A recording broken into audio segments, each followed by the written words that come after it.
Tate Chronicles now transmitting. Welcome to the Tate Chronicles on Healthcare Now Radio. And now, here's your host, Jim Tate. Good day, citizens of the free world, from border to border, coast to coast, and to all the ships at sea. I bring you a warm welcome. This is your correspondent, Jim Tate, and thank you for tuning in to the Tate Chronicles. Join me as we cut through the fog that exists at the leading edge of healthcare technology. My guest today is Meghan Gaffney, who is the co-founder and CEO of Veda. Veda is building really a bridge from AI as an idea to real-world use cases for healthcare plans and providers. Their goal is to empower the ability of healthcare employees to be able to focus on the member and patient experience instead of basic manual processes. Meghan, thanks for joining me on this episode of the Tate Chronicles. Thanks so much for having me, Jim. It's really timely to have you here today, Meghan. We've heard so much, certainly in the last, I'd say, year and a half or 2 years, about AI and its involvement in healthcare. Just from my view of it, Meghan, it seems like the work that you're doing at Veda, where you're working on a lot of the bringing AI to solve a lot of the AI, really using AI to deal with some of the challenges kind of on the back office or administrative side of things. So first, let me ask that. This seems to be the focus of Veda, right? You provide solutions to payers, not providers. Is that correct? Well, we're starting with payers, Jim. That's right. And we really think AI has the potential to help automate lots of processes across the back office of healthcare, starting with the payers, but moving into provider organizations as well. And it's really a good place for folks to get to understand and build trust with some of these new technologies before they take the leap into things like leveraging AI for patient care. Exactly. So really it's the sandbox or proving ground where the risk is certainly lower till everybody kind of gets comfortable with AI. Now, tell me a little bit about Veda, first of all. When was it founded? How long has this been going on? And maybe what are some of your recent partnerships? Yeah. Veda was founded in 2015, and we spent our first few years really experimenting with this new technology and how it could help drive more resources financially to patient experience and care for health plans members. And that was really our initial focus. My co-founder is an astrophysicist, and he was using AI and machine learning in radio astronomy. And I had a background in public policy. And we had this crazy idea that you could use some of the new technology that was being built in academic research centers and leverage it to make healthcare more financially efficient. You know, pretty soon we're going to have 400 million Americans that need really high quality care. And there isn't enough money in the system to do that when you're spending millions of dollars transferring things like provider rosters from one organization to the next. And so that was really our goal. In 2020, we released our first SaaS software platform that automated the exchange of provider data from the provider organization to the payer, and then automatically cleanse that information so that when health plan members were accessing a directory, they'd have great quality data. We've grown over those years, and now we just recently announced a really exciting partnership with Humana to provide data quality services in an automated way to their Medicare Advantage members across the country. And so we're really excited to see this idea that's less than 10 years old really grow up and become an important part of the data infrastructure of our healthcare system. When you, an example of Humana and their Medicare Advantage program, so does this have to do with keeping an accurate record of which providers are in network, which is constantly changing, or out of network? Yeah.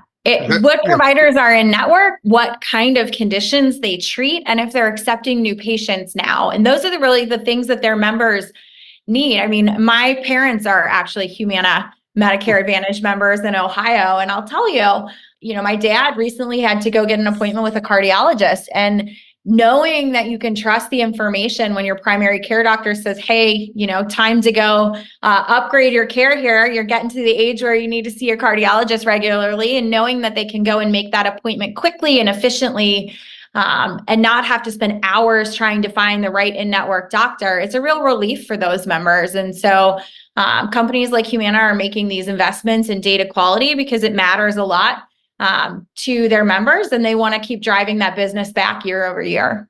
Meghan, I know at Veda you have you identified some real opportunities and to address some of the challenges in this type of, concise way to have accurate data in ways we've been talking about. And so you've addressed those with different applications. So I'm aware of some of those applications. Let me bring up specifically those different applications, and maybe you can explain what challenge have been addressed by those applications. Sure. I know you've got something called Vector. I kind of like the way it's spelled, VECTYR. So what does Vector do? What's the challenge that it was created to address? Yeah, so in order to cleanse provider directories and claims data systems, we needed to have the right answer about every provider and practice group in the country. What doctors were seeing new patients at which location to treat what condition. And so we had to build our own national directory of providers, facilities, and practice groups in every specialty. So from behavioral analysts all the way through neurosurgeons. Mm-hmm. And we make that data available in real time. It means that we are gathering information from state licensing boards and federal agencies, but also from individual marketing websites and Google Places. We're pulling in hundreds of thousands of data sources together, and then we train a machine to pick the right answer for every provider every day. And we make that available to our customers to help them build really efficient health plan networks, to fill gaps that they might have, to decide what information is correct. And they can also use it to fuel things like referral and care management systems. Well, and so you're pulling information in from these different databases, I guess, out there you mentioned, like, directories or state license boards, or I'm not even sure what else. And so you are as accurate as they are. And as up to date as they are. And so do you set up like a API with them? How do you actually get that data? Oh man, we get it any way we can. I won't call out the state, but one of the state nursing boards still mails a CD-ROM every month.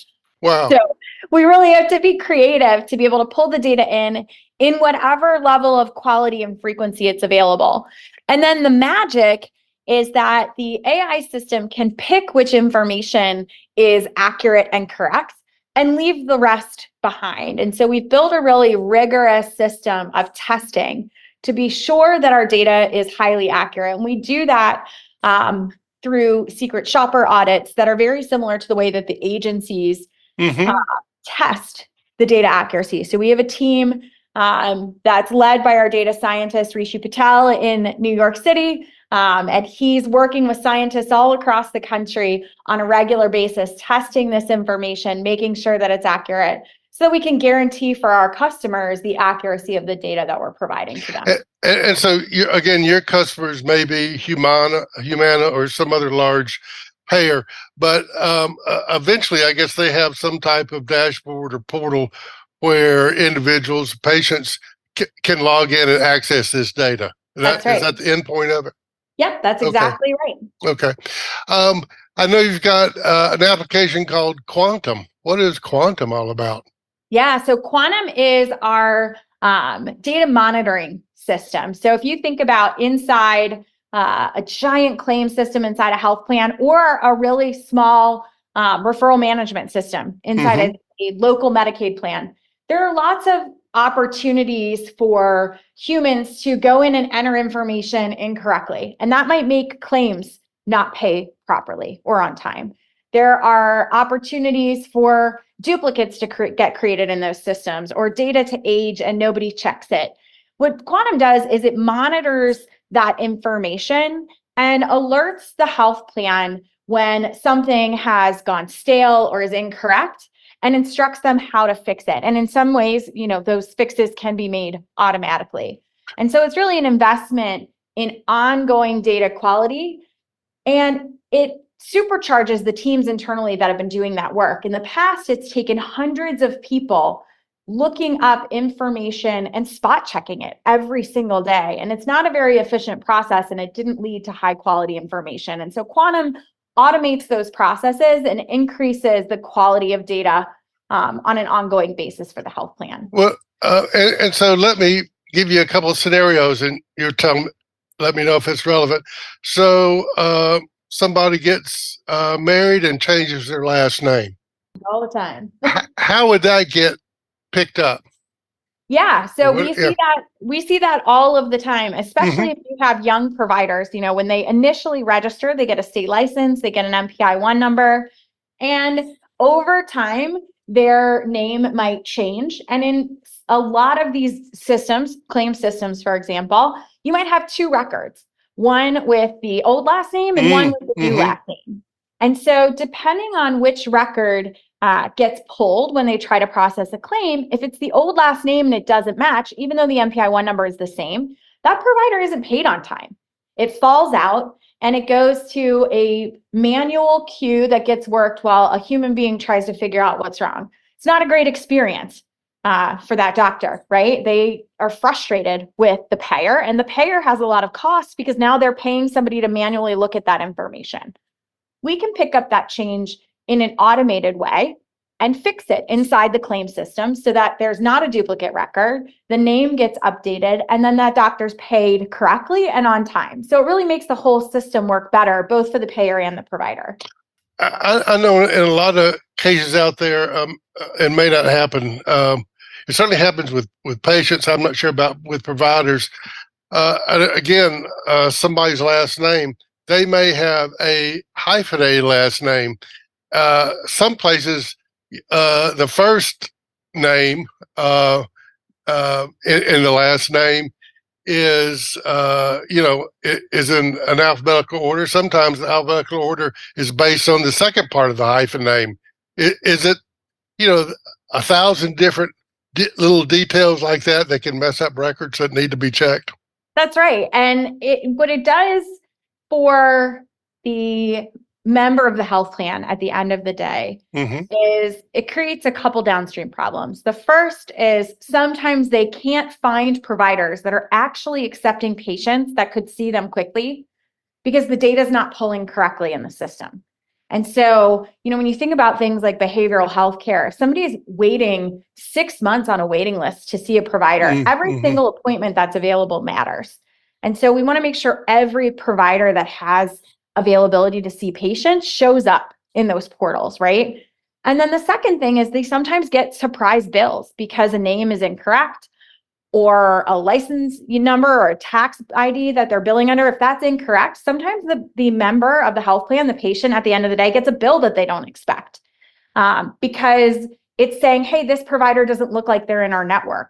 When they actually are, if the data was correct, they wouldn't get that surprise bill. And so that's where you see some of this legislation that's starting to happen around the No Surprises Act to try to prevent those data errors causing surprise bills.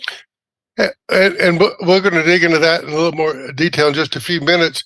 Yep. But just the situation that you were describing, Meghan, where the ability for a patient to look at their third-party insurance companies, in-network providers, and see which ones are accepting new patients.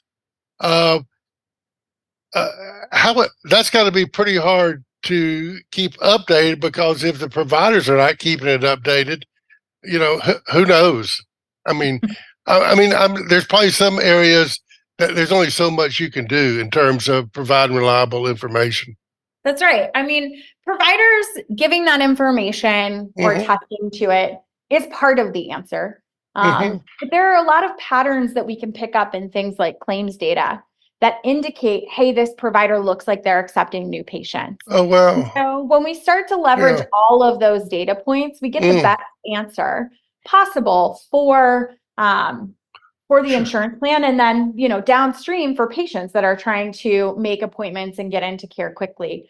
The other thing that we can see that helps with that, Jim, is new providers getting added and getting them onboarded very quickly, right? So that new residents, when they're coming online at the beginning of residency, they're able to get in and actually take patients quickly, right? They show up on the insurance plan's website fast. And so those gaps getting filled really help people be able to make appointments as quickly as they can. That makes sense. I see kind of monitoring if there are billing codes coming across that are obviously new patient billing codes, initial consult, things like that. They're seeing new patients. That's right. Let me say to the audience, if you're just joining us, I'm Jim Tate, and on this episode of the Tate Chronicles, I'm speaking with Meghan Gaffney, the co-founder and CEO of Veda. You've got an application called Velocity. What's Velocity? What challenge does that address with AI? Yeah, just like it sounds, it increases the speed of getting data from the provider to the payer, and at the end of the day, then to the member of the health plan or the patient. So right now, the status quo, when a big hospital system is communicating with the payer to tell them, hey, we just got a crop of new residents, add them to your directory, is an email with an attached spreadsheet gets sent from the provider to the payer, and then the payer pays somebody to hand key that data in to their downstream systems. We've seen those spreadsheets take as long as 2 months to get fully entered into downstream systems. Sure. Big health systems, they may have 50,000 rows of data that needs to be entered. And you can imagine how accurate that is when it's done by hand. Exactly. Yeah. We fully automate that ingestion into the downstream payer systems with a tool that looks pretty much like Dropbox. You take a file that comes in from the payer or the provider organization in any format. We don't have to have seen it before. You drag it into the portal and you tell it to get started. And what Velocity does is it understands, it can read the file, understands the concepts within it, and then it can compare it to the claims and provider data management systems of the payer to say what's new that needs to be added, what needs to be updated, and what should be removed. And it can process that same file that could take 8 weeks to do by hand, and do it in about, anywhere from 5 to 25 minutes. We guarantee 24-hour ingestion of files of any size. And what that allows is the communication between the provider and the payer to happen without them having to agree on data structure or terminology. So it makes interoperability really possible without them having to agree on the rules of the road. I know we've talked about some applications you have running in the real world right now and the challenges they're addressing. Are you willing to tip your hand and tell me what type of AI applications you're thinking about moving into? Yeah, I think from our roadmap perspective, we're going to continue to leverage every type of technology we can to automate these data processes. So today we use things like natural language processing, supervised learning, unsupervised learning, whatever tool is right for the problem.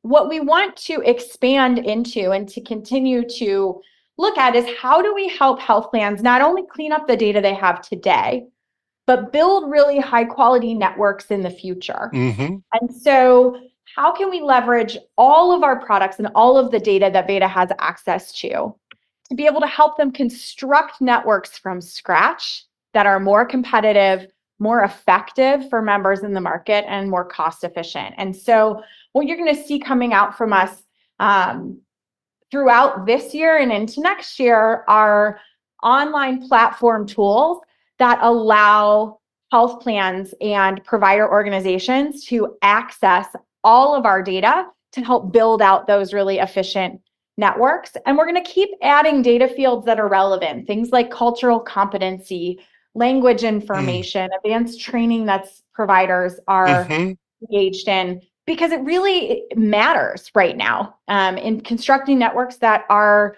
meeting the needs of their unique communities.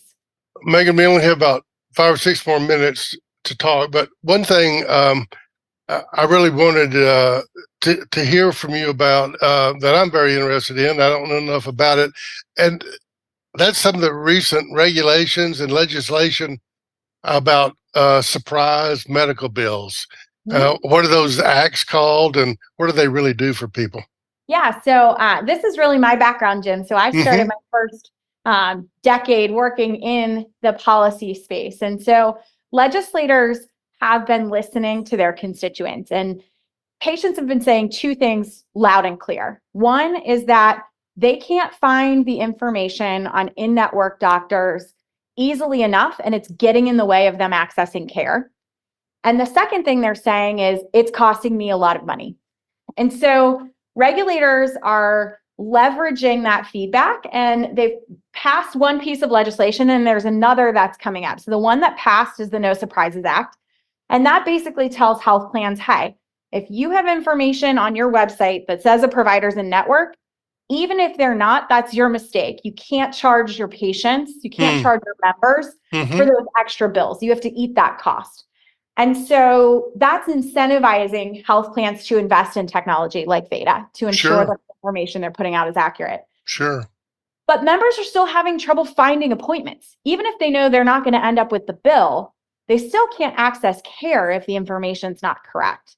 And so Senator Ron Wyden and Senator Mike Crapo, a Democrat and a Republican working in a bipartisan way, this year introduced legislation called the Real Provider Act. And so the Real Act goes beyond No Surprises in that it says the information that you have on your website needs to be accurate, and we're going to publish the accuracy of that information so that Medicare Advantage patients can make a decision, just like they use stars to help make their buying decisions. They're now going to have information about your accuracy. We're going to hold you financially accountable, and we're going to publish your accuracy results. And so that's just one more step in this direction of giving patients the information they need to make good choices about their health plan. So we're excited about it. We think it incentivizes plans to do the right thing, and partners that we have in the market, like those at Humana, really also want to give their members the best experience. And so the investment really aligns with the legislation. That is a giant step in the right direction, because anybody who's ever gotten a bill from a hospital, their surprise is there. And I don't know if I'm going to describe a scenario, Meghan. I don't know if we're going to need another act to deal with it or not. But I've talked to quite a few folks who's maybe a Medicare Advantage plan or whatever plan they're on. Their hospital and hospital providers are in network. They go in and have surgery, but the anesthesiologist, a third private party, is the anesthesiologist. So they get a separate bill they didn't know. That's basically not a network or kind of almost a private pay situation. That really hadn't been addressed yet, or has it? Well, they're trying to. I mean, I think the intent of No Surprises was to fix those things, but it's not done yet. And I think you're right, Jim, that we will need to see additional legislation as these things go into effect. There's going to be feedback from the public where they say, hey, you got us like 80% of the way there, but I had this surgery and here's what happened to me. And members of Congress are really listening right now. Healthcare is an important issue. It's a presidential year. So, everybody's out and talking about healthcare and listening to people in their communities. And so I do think you'll see more regulation that's patient focused coming up in the next 12 to 18 months for sure. And again, the ability to access accurate data and complete data is paramount here. Before we say goodbye, if folks want to find out more about the products and services at Veda, where should they go to see what you're doing and get in contact? Yeah, Jim, thank you for that. Our website is Veda, VEDA, data.com. So vedadata.com. You can also find us at Veda Data Solutions on LinkedIn. And just really appreciate you giving us the platform to talk a little bit today. Well, thanks for educating me about some of these things. To our audience, thanks for joining me on this episode of the Tate Chronicles. I offer a special salute to my guest today, Meghan Gaffney, the co-founder and CEO of Veda. Meghan, thanks for coming aboard today. All right. Thank you, Jim. You can find more information on this show's program page at healthcarenowradio.com.